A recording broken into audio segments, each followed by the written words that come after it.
قل إن صلاتي ونسكي ومحياي ومماتي لله رب العالمين صدق الله مولانا العظيم وصدق رسوله النبي الحبيب الكريم ونحن على ذلك من الشاهدين والشاكرين والحمد لله رب العالمين رب صل وسلم وبارك عليه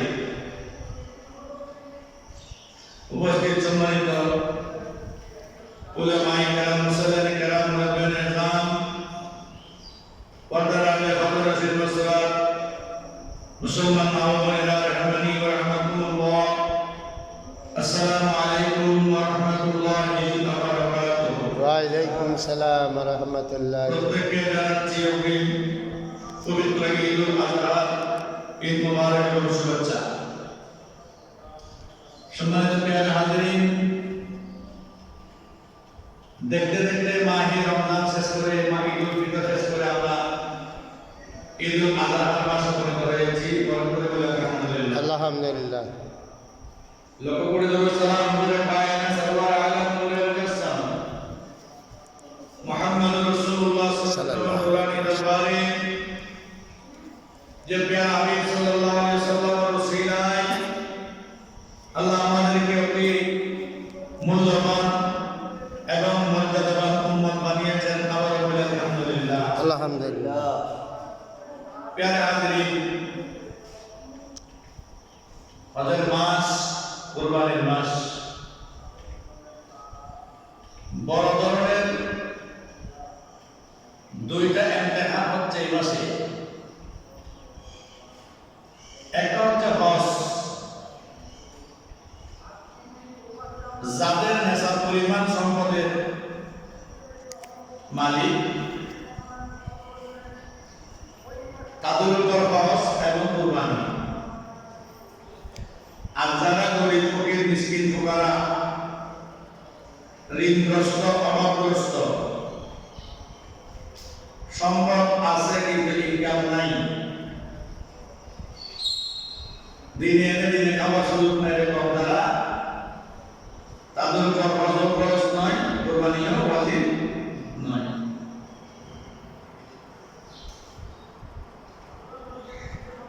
এই বর্তমান সময়ে মানুষ তো কুরবানি পশু ক্রয় করে ফেলেছে, কাকে কুরবানি দিবে, পশু ক্রয়ের আলোচনা করার সুযোগ নেই। এবার আলোচনা হচ্ছে যে আমাদের কুরবানির দিনে আমাদের করণীয় কি। কুরবানির রজনী, আজকে যে রজনীটা আসতেছে, এই রজনীটা আমাদের করণীয় কি। কুরবানি শব্দটা পবিত্র কোরআনের পাকের মধ্যে কুরবানিকে নুসুক, কুরবানিকে নাহার এর ব্যাপারে বলার করেছেন, বর্ণনা করেছেন। আল্লাহর পক্ষ থেকে এই শব্দ চলে এসেছে। সূরা কাউসার যখন তেলাওয়াত করি আমরা, সূরা কাউসারের মধ্যে আল্লাহ পাক বলেন বিসমিল্লাহির রহমানির রহিম, ইন্না আ'তাইনা কাল কাউসার ফাসাল্লি লিরাব্বিকা ওয়ানহার ইন্না শানিআকা হুয়াল আবতার।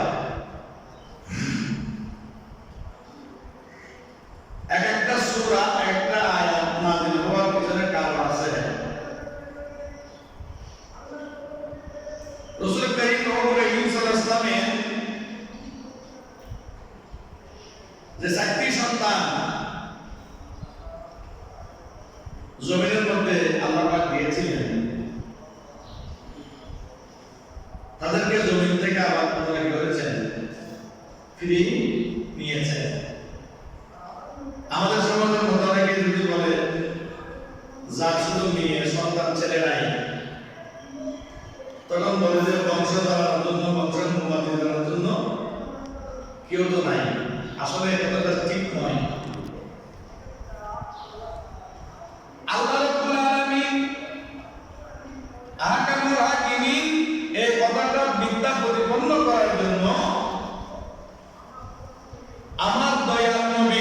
বংশ থেকে কন্যা সন্তানদেরকে দিয়ে আহলে বাইত প্রমাণ করেছেন। সুবহানাল্লাহ। কেন কন্যাটাকে মা বাবার জন্য ফাঁদে দোষ করে না? করে তো। তারা নিঃস্বার্থ মা বাবার জন্য দোয়া করে। কিন্তু অনেক ছেলেরা আছে নিঃস্বার্থ মা বাবার জন্য দোয়া করে না, কথায় কথায় মা বাবার গায়ের উপর কোটা দিয়ে ওঠে, কি দিয়েছ আমাকে তুমি, আমাকে কতটুকু সম্পদ তুমি দিতে পেরেছ, কিছুই তো দাও নাই এবার বলে।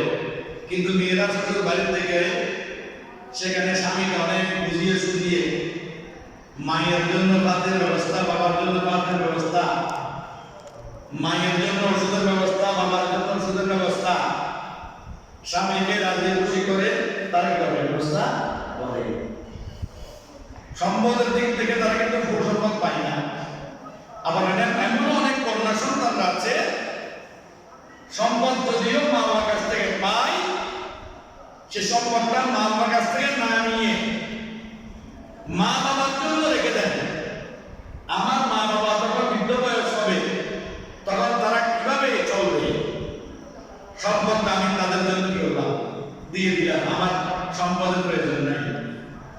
আপনি ছেলের দিকে লক্ষ্য করেন, ওগুলো আগে রাখতে হবে, আত্মগিরিত বানিয়ে থাকে। সব সন্তান এরকম নয়, সব ছেলের এরকম নয়, কিন্তু অধিকাংশ ক্ষেত্রে আমরা এগুলো দেখতে পাই।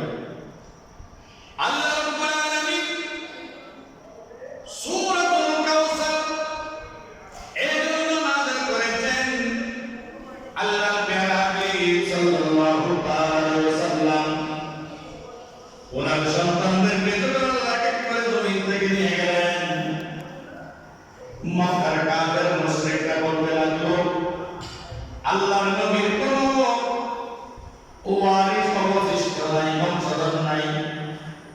আল্লাহর নবী দুনিয়া থেকে যাওয়ার পর করে আল্লাহর হাবিবের সব কিছু শেষ হয়ে যাবে। নাউযুবিল্লাহ।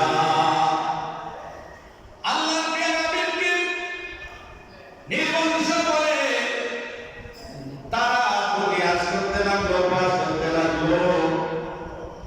কিন্তু আল্লাহর রাসূলকে আল্লাহ রব্বুল আলামিন খুশি হয়ে আল্লাহর হাবিবকে রাজি খুশি করার জন্য এই ছুরিতে কাটতে এই ছুরি লই যান, দৌড়ি যান না এই যান।